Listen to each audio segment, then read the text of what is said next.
imagine traditionally you're a structural engineer, you're thinking, how do we get from, say, for a bridge from point A to point B? And the sort of questions you ask might be, what's the most effective way to get there? What's the safest way to get there? What can we replicate that's been done before and has worked? Whereas a humanitarian engineer might look at that problem of how do you get from point A to point B and ask a very different set of questions. So they might say, who's going on this journey and where are they going? And are they going into a new community? Are those communities connected? And then the actual construction itself, is this a chance to try something new, to test some sustainable innovation? Is it a way to bring people together to help local employment? It's really, I guess, a way of broadening the scope of the problem on paper you think you're solving and looking at defining that on a community level. Hi, Smart Community friends. In this episode, I have a great chat with return guest, Jess Coldrey. Now, we first had Jess on the podcast back in episode 258, which was released in October of 2021. But more recently, we reshared that episode as part of our summer series, and we promised to have Jess back on the show for an update. So here she is. In this episode of the Smart Community podcast, Jess and I talked about what she's been up to in the last 18 months, including doing her Masters of Humanitarian Engineering in the UK. She tells us what humanitarian engineering is and what a smart community means to her. We discuss the power of having different experiences and disciplines involved in projects because it leads to asking a different set of questions and why we should be shifting to a more community-led project design approach. Jess then tells us about her work in endometriosis advocacy, including becoming a Laureat of the Australian-French Association for Innovation and Research. We finish our chat discussing the emerging trend of the role of AI, so artificial intelligence, and machine learning in art and how that influences work more broadly, including what we do with our time as more and more things become automated. As always, we hope you enjoy this episode as much as we enjoyed making it. Welcome to the Smart Community, Smart Regions, Smart Towns, and Smart Cities. It's where we live, work, and play. With smart communities, the future starts today. Big data, smart mobility, emerging trends galore. The Smart Community Podcast is what you're looking for. Hello, Jess, and welcome back to the Smart Community Podcast. I'm so excited to have you. Hi, Zoe. Nice to be here. Be nice to catch up again. I know. I'm so excited to hear about what you've been up to. We were just having a look. So your episode was released in October of 2021, which feels like a very long time ago, but also not that long ago. I don't know, this weird paradox that we live in. Yeah, it's a time warp for sure. So let's, first of all, you were on our summer series, so we're excited to have you back again because I re-listened to that episode. I just love that conversation we had, and something I've been thinking and what's the word, just like plotting on how we can do more with art and smart communities and all those type of things as well. Now that we're hopefully kind of coming out the other end of a pandemic, which we know is still happening around the world, but hopefully we can, continue to kind of bring in new ideas and things now that we're lifting out into some kind of, new reality. But let's first, I'll go to you, and can you tell us your background and what you are passionate about? Sure. So I have a very multidisciplinary background. I have a degree in visual arts, human geography, and humanitarian engineering. So I suppose I really am just captivated by how many different perspectives you can bring to a problem. So whether you're looking as an environmentalist or a sculptor or an engineer, how would you look at, solving water crises or food crises? And I think a lot of the work I do more broadly focuses around the Sustainable Development Goals, but I'm always looking for, I suppose, a new perspective, a fresh set of eyes, and I either experiment with problems I'm working through using the arts. So say, a social, ethical lens to understand a problem, or from a more technical design thinking perspective. So that's what I'm all about. And I've really enjoyed traveling, studying my Masters in England last year, going to COP26 and learning all about how different European countries approach the SDGs. So yeah, really excited to have this chat. I've actually just returned to Australia after that year and a half abroad. So really passionate about bringing those, I guess, broader perspectives and ways of integrating knowledge back to Australia to help in our own efforts towards the SDGs. Yeah, no, that's awesome. And it seems like it's a really good time, I guess, for us to catch up again. I mean, it always is. Anytime we'll catch up, so let me know. So, okay, let's start. So basically when we recorded last time, you were just about to set off, I think. And because that was I imagine quite a feat, given that it was 2021 traveling to the UK. So tell us like what you did over there and what your motivation was to go and study and what you actually studied, and then kind of what you've got out of those last 18 months. Sure. So I guess coming out of COVID, I just finished my undergrad at Monash University. I was really passionate about the field of STEM, civil and transport engineering in particular, and I'd done some work looking into sustainable materials in road and rail and found it really exciting. But I suppose since my training wasn't in engineering and I was more of a social scientist, had a very maybe unique lens of how the social sciences could play a role in advancing innovation and gathering support for new sustainable technologies. And so I looked to try and find some sort of methodology or way of working that integrated the social into the engineering, and found humanitarian engineering. So I studied the first Masters in that field in the world at Laureat University, and was really grateful to have the support of the Victorian government Sir John Monash Scholarship to study there. So it was just such a fantastic experience, really. It was set in the countryside in the West Midlands in England. Lived on a farm for the course, and we had sheep running around, and yeah, just such a nice, wholesome time. And there were about 20 people in the course, and I think that included representation from 12 countries.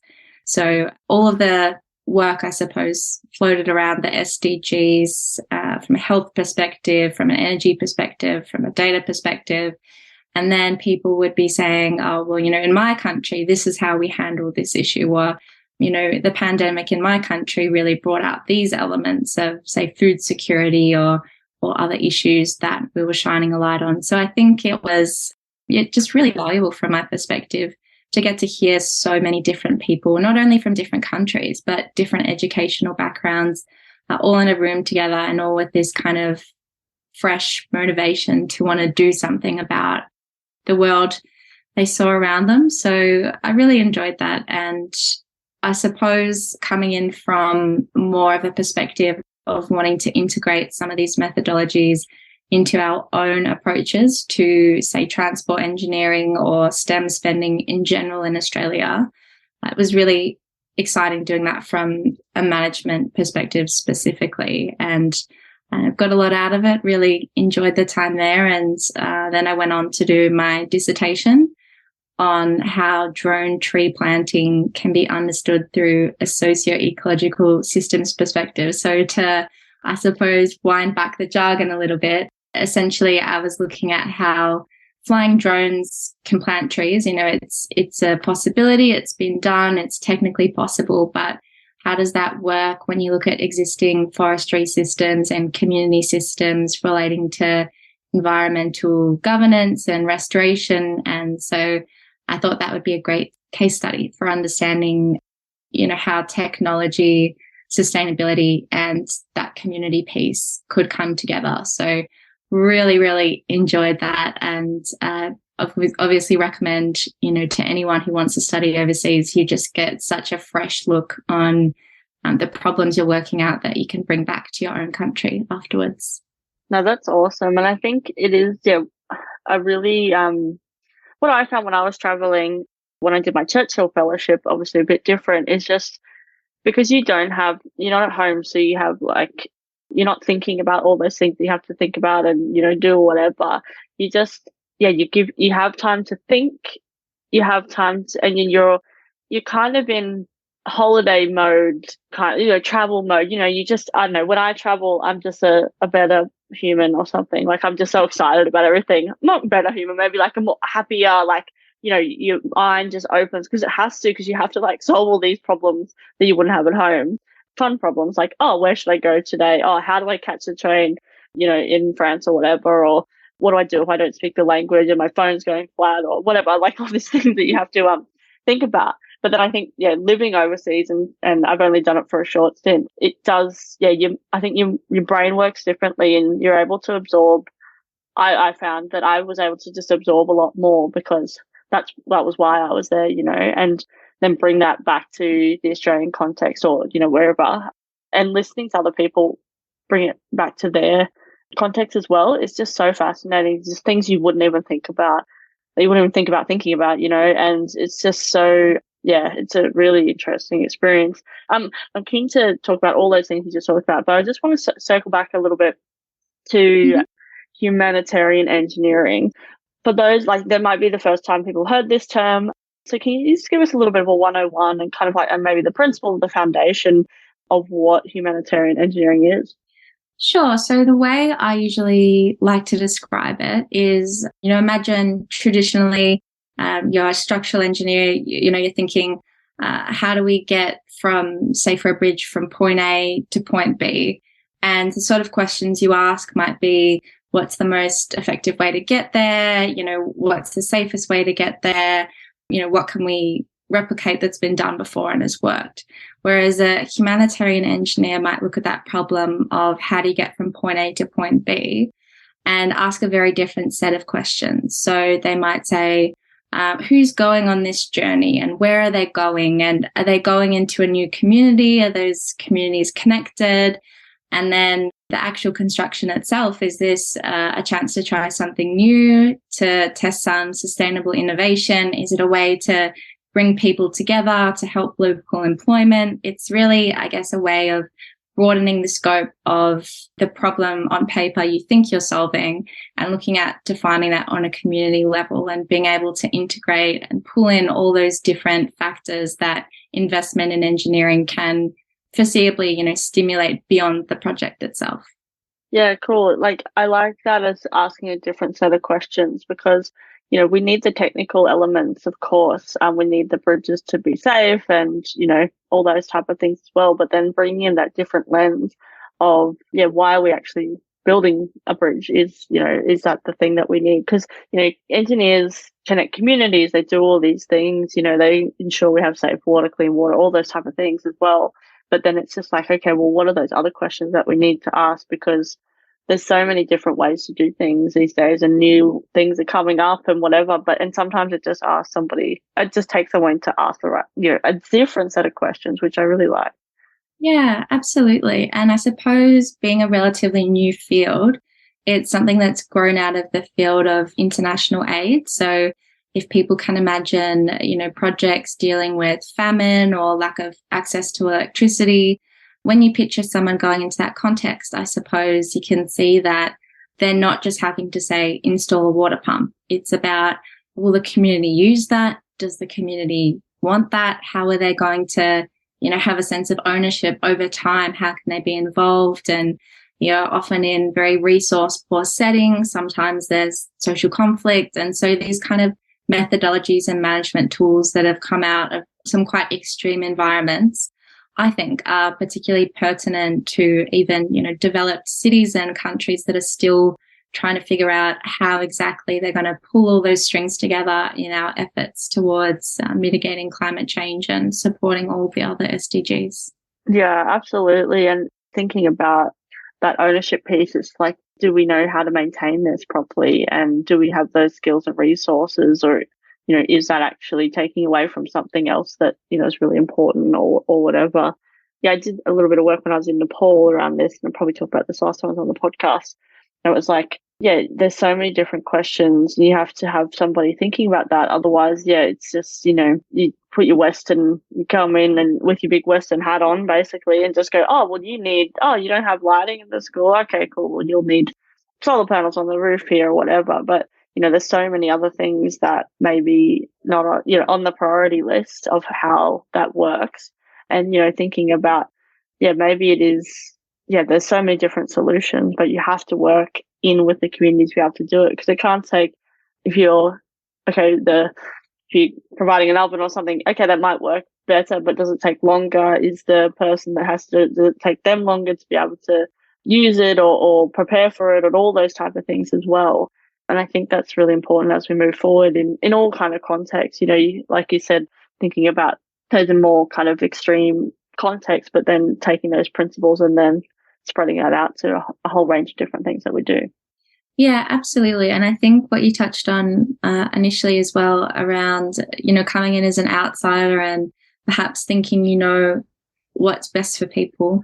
That's something that I suppose traditionally was quite present in the field of international aid, and something I guess there's a big movement in wanting to address through more community-led project design in general. So there's a lot of really interesting case studies. For example, there's, a story of outsiders coming into a village and saying, these people have to walk a whole hour to get water every day. How awful, how unbelievable. We're going to install a well so they can access water, and it's going to improve everyone's standard of living. Just kind of a logical approach, well-intended approach. But then coming back years after it was installed, the well had kind of become really run down. People weren't using it. People weren't taking care of it. And they were just so confused. And so they asked the community, why has this happened? Why aren't you invested in using this and taking care of this? And they said, well, the 2 hours that the kids went to fetch the water every day was when we got all of our work done, all of our housework, all of the work on the land. And when the kids were around for the whole day, we became so unproductive. We couldn't get what we needed done. It was so frustrating. And we just wished it was never here. We would have wanted to use the help or the money for something else that was more important to us, and we felt we actually needed. And I think it's so important, going from, say, even a small locality like that to going to some of the big picture things, even in Australia. We really need to be tuned in to what communities want and how we can best utilize our funding to address those things that communities have identified for themselves. Yeah, I totally agree. And I think, thinking about it from a smart community perspective, obviously we talk about technology and data and all those type of things, but we know that they are the enablers. It's actually about a whole different approach and thinking from a community perspective. And not even just thinking from a community perspective, actually engaging and finding out what the community wants and needs. And like you said, like that priority list that they have in their minds, or I'm just thinking when you were talking about the water, is like, okay, yeah, we want that. We've got this solution that we can place in here, but actually what's number one on the priority list, and why? And maybe there's different, might not be technology, it might be different things that you could do to actually assist with that. And I just think the more that we do that, then the better we can, I guess, serve the communities in wherever they end up, wherever they happen to be. But then it's actually the process as well. It's not just the outcome, because if we change that process and then we learn from that, and people get used to, oh, well, it's a co-design or whatever. Yeah, there are buzzy terms, but do you know what I mean? It's actually like, listening to the community and then acting on that as well. Because if you don't, you just go, oh, the community told us we wanted a well. Oh, surprise, we've got this solution. You do engagement for the sake of engagement. That just doesn't, and then the community, you won't hear from the community again because you've lost all trust. And I think that's really key in all these projects that we're doing from a smart community perspective as well, or thinking about that from a concept perspective. I just think once it's something that's really important as we move forward in this space. And I think that's what we're seeing the space mature into, which is really, I guess, good to see. But then it's now the action, it needs to come behind it too. Yeah, absolutely. And I think bringing in those different disciplines that you were talking about as well, and even just your background and bringing in those different mindsets and contexts and experiences is really key. But I forgot to ask you, let's go back to the very beginning. And what is a smart community to you? To me, I suppose looking at the smart aspect, like a smart city, you think about data, machine learning, having the ability to have more insights than we've ever had before into how cities or areas function. So, satellite data, sensors, being able to understand how buildings are utilized and all this great information that we can use to our effect to understand the flow of people, the flow of money, the flow of information. But then when I think of the term smart communities, it shifts the focus from being at that high level, what's possible, what's available in a big data sense, down to more of an empowered perspective of how do we direct information to address specific things identified within those areas. So similar to what we were talking about before, I think of a smart community as something that's very participatory. It's something where communities are empowered to increase their own levels of education, health, and connectivity.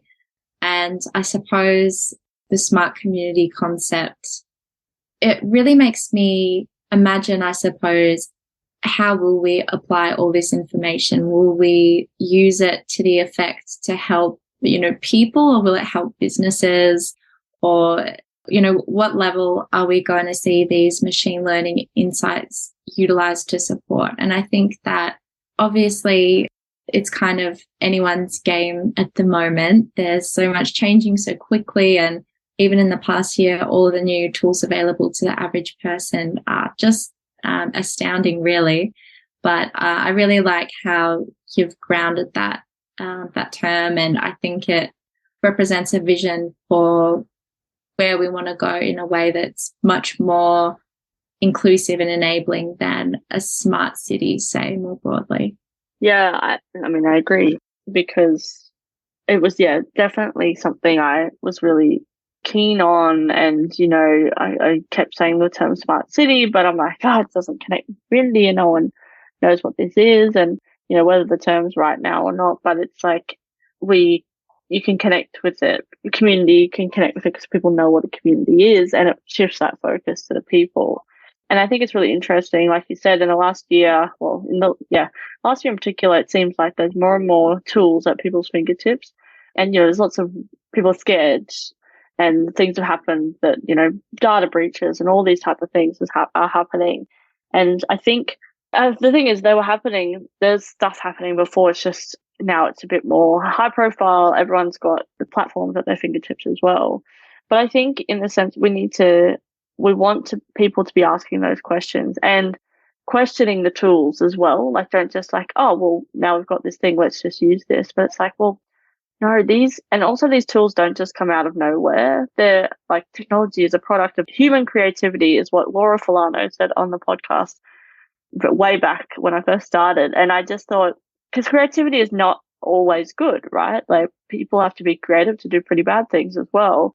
And I just think, like, in terms of technology, I think you have to be pretty creative if you were, I don't know, trying to pull off some kind of heist or something like that, for sure. But I think what is good is that people are being exposed to it and then being aware, so then they can ask questions about it. And I think, but my biggest concern, I suppose, and why we work in the smart community space, is because we want governments and institutions and people think that, these big, I guess these institutional or like kind of foundational things that keep us running and safe and alive and all those type of things. We need people to be aware, so then we can, not go down a track where we're just, have this dystopian future or whatever the case is. And I think, it is about asking the right questions as we move along, but then also bringing it to people's awareness. And I was thinking about, last conversation around art and the community, and was keen to, I guess, since we had that conversation, obviously you've been overseas, but what are some of the other things that you've been up to or concepts you've kind of expanded on over that time? Since we spoke last, one of the areas I've been quite active in is endometriosis advocacy. So I think it might have even been a month before or after the podcast, I got my diagnosis with endo. And it's a chronic pain illness that affects 1 in 9 women. And more broadly, it affects all people with uteruses, but the statistics that are there are for women at the moment. And I suppose a little bit like I said earlier, when I've got a problem, I like to attack it from a lot of different angles. So as a social scientist, I was thinking, how can, say, the diagnosis time for an illness that's so pervasive in people's lives be 7 years? And why aren't conversations happening, whether it's in schools, in families, in GP offices, even more structurally in government?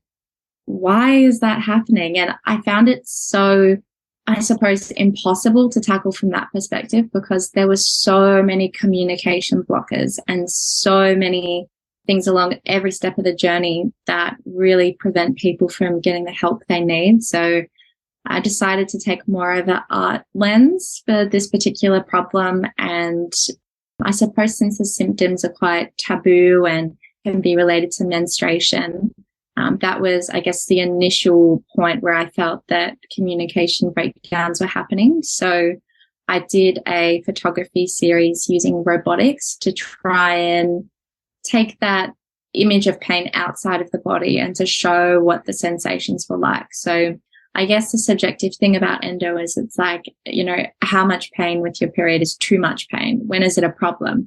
And, is it really that bad? So I was trying to add a bit more nuance to the conversation around pulling or twisting or stabbing. And I ran workshops with different patients through art approaches to understand how they identified and defined their pain in those kind of non-tangible action type ways.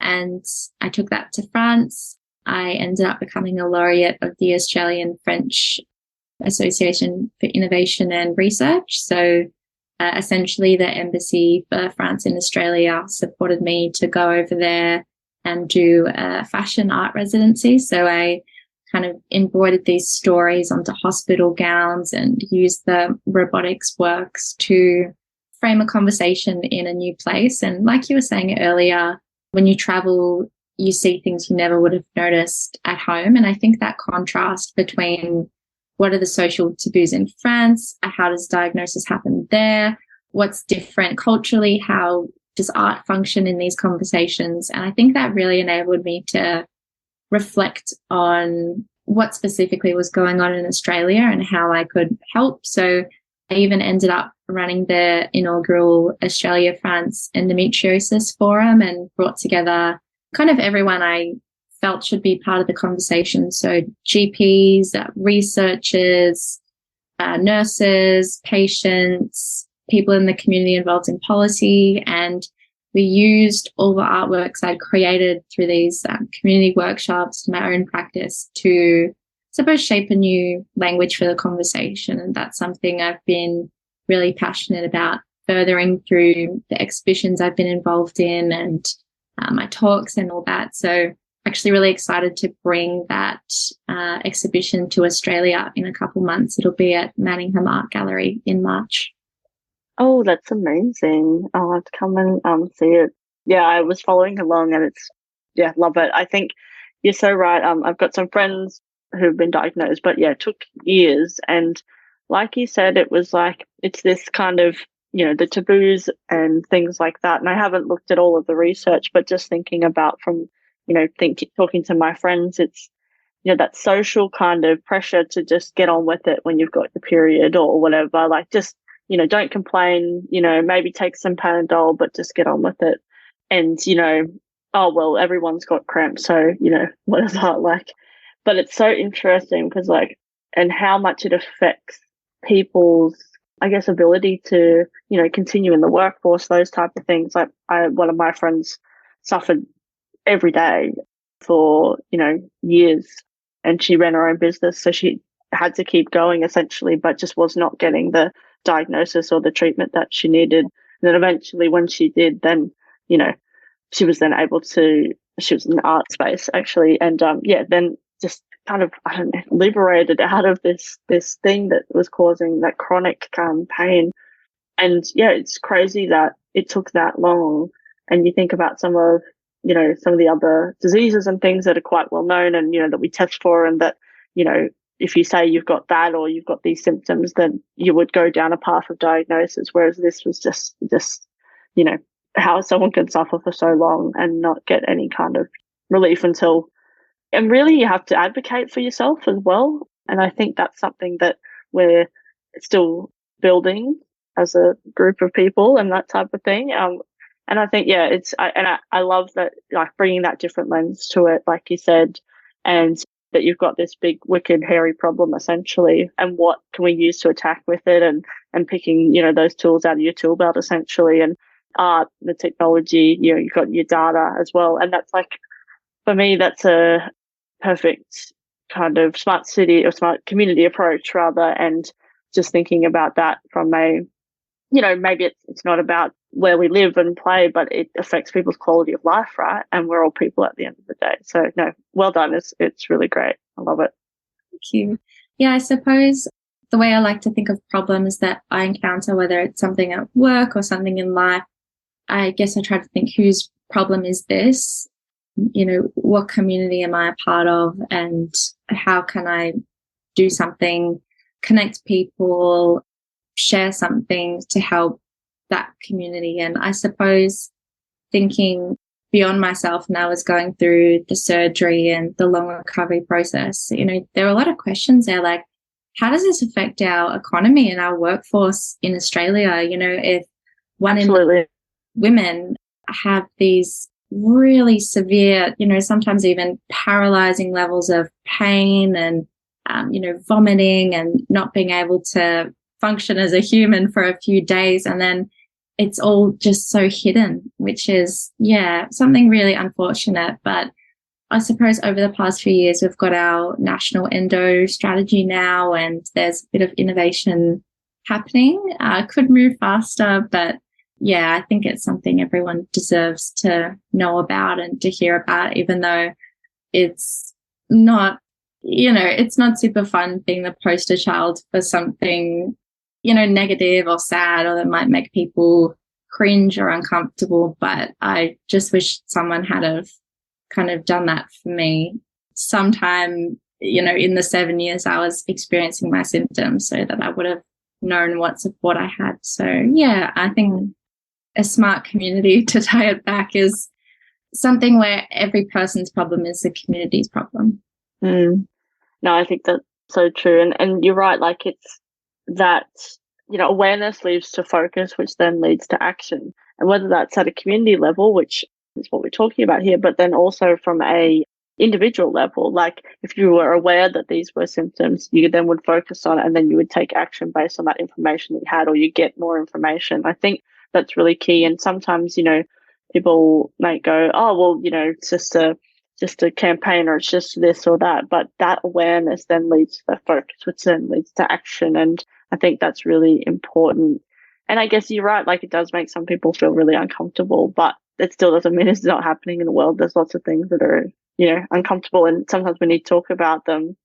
Well, a lot of the time we need to talk about it, but also just, it's interesting. It's just like this, even like one of my friends who did the Churchill Fellowship, she did public toilets. And, even something that we all use every day was still a bit of a, like, what are the taboos around public toilets? And a lot of, like, some of the stuff was around menstruation and things like that as well. And, just really fascinating, the kind of conversations that she had, but then at what level makes people feel uncomfortable. But it is like such a huge issue, sanitation around the world and that type of thing. So, it's interesting. Yeah. So, okay, let's zoom to the future now. Thanks so much for sharing that. And I guess if you really don't know what endometriosis is, I would suggest you Google it and find out. But it is, like I said, 1 in 9 women, and affecting more people than that as well. I think it's a really worthy cause to just, again, raise awareness so then people can take action on it as well. Cool. I feel like I'm like, I don't know, at the end of some kind of like TV show on endometriosis. But no, I think that's great. I think I love talking about so like different things on this podcast as well, because it's really important. And the fact that, we bring in all those different pieces as we try and solve problems. So let's move to the future now. What do you think the emerging trends that people aren't talking about enough are?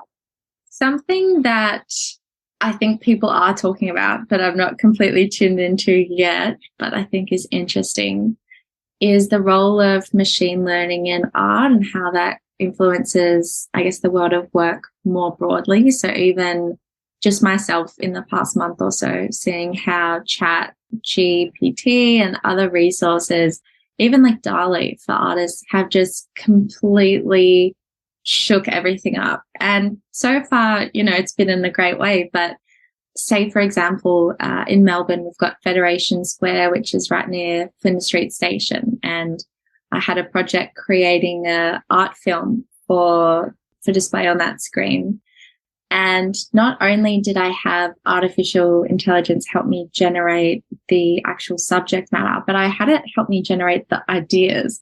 So I was going from Chat GPT saying, come up with a concept that links this, come up with a brief that I can put into another AI to generate images, and then taking that, copying it. So I almost became like the creative director of a little team of AIs, which is super trippy. And even, with work and different elements of what I do, I've been using it just so much. And I think even, every day, people, teachers, people writing, emails, there's so many contexts, I suppose, it comes into, but it does make me really wonder, like in a knowledge economy, if we become so hyper effective, it just completely changes how we spend our time, because it is coming on so quickly. It really makes me want to ask more about what else do we do with the time we have left. Yeah, I think that's a really interesting one. And like, I think we are in a time of, hyper change and rapid change, as we said. We, will continue to be in that. And then using those tools at our fingertips, but then questioning them as well, I think is really important. But then, buying back leisure time, which I think, before it's like, okay, we're actually doing much of the same. We're working, our 40-hour weeks, we're getting our salary. I'm not, but people do that, right? Most people do that. Although, we all work. And but then it's like, at what point is it like, oh, well, my toolkit that I've curated, my curated toolkit does this work that is, robust and whatever else and all the things and quality. What else can I do then with my time if I'm still able to get like like you said, the economy, like if I can still get my same salary or whatever, but then I've actually got 20 hours back in my week or whatever the case is. Again, do we just become more and more productive? So then we just continue to burn out. And I think it's a societal permission, or it's a norm, or it's a something. We all know there's different work ethics all around the world, or different cultures in work. So what will that next wave be? And I always talk about buying back leisure time, but then you have to give yourself permission, but then also, the rest of the cultural permission as well to actually, spend time in different ways. Like, is it volunteering, or is it creativity in a different sense, or is it whatever the case is it you can spend more time with your family or whatever. There's so many different things that I think it will be in the next kind of 5 to 10 years or more beyond that as well. What are those little shifts that are going to change?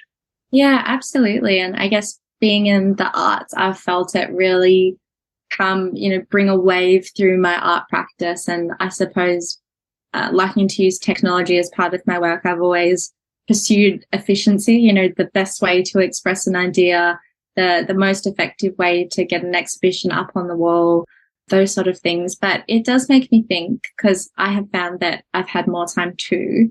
You see parents, grandparents retiring and not necessarily knowing what to do with that time. And even in some cases, getting back on the treadmill because they don't know how to stop. And I suppose as the world of work has been really shaken up.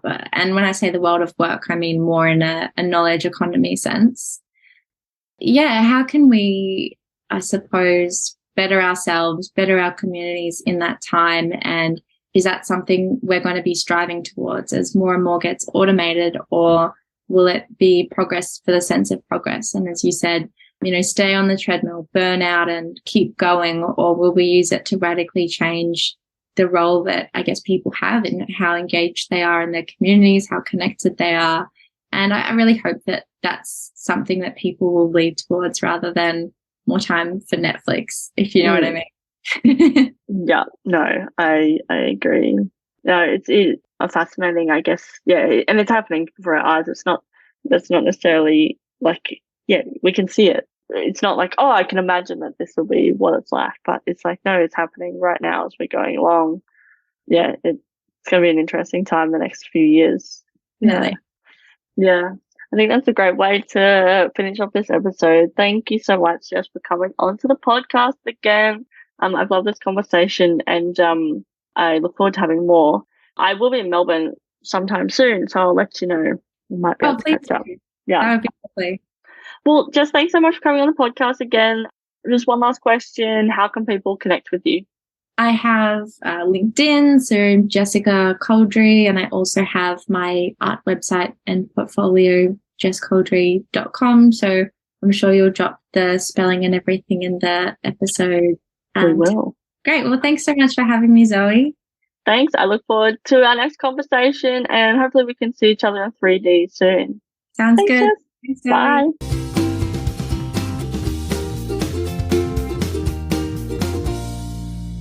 Are you looking for an engaging speaker, MC, or facilitator for your next big event? Then we've got you covered.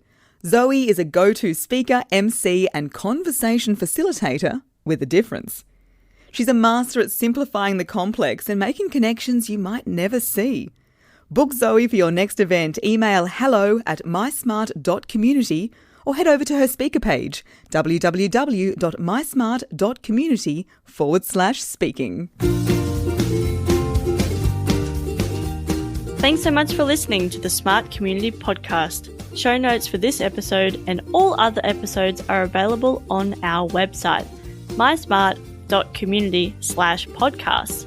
If you have any questions for us or any of our guests, you can email hello@mysmart.community. You can also find us on the socials. We are on LinkedIn and Twitter @SmartComHQ. That's com with 2 M's. If you are enjoying the podcast, please hit subscribe so you never miss an episode. And we would love for you to leave us a rating and review at wherever you listen. This really helps us reach more ears and eyes, so thank you for your support. As always, we hope you enjoyed listening to this episode as much as we enjoyed making it.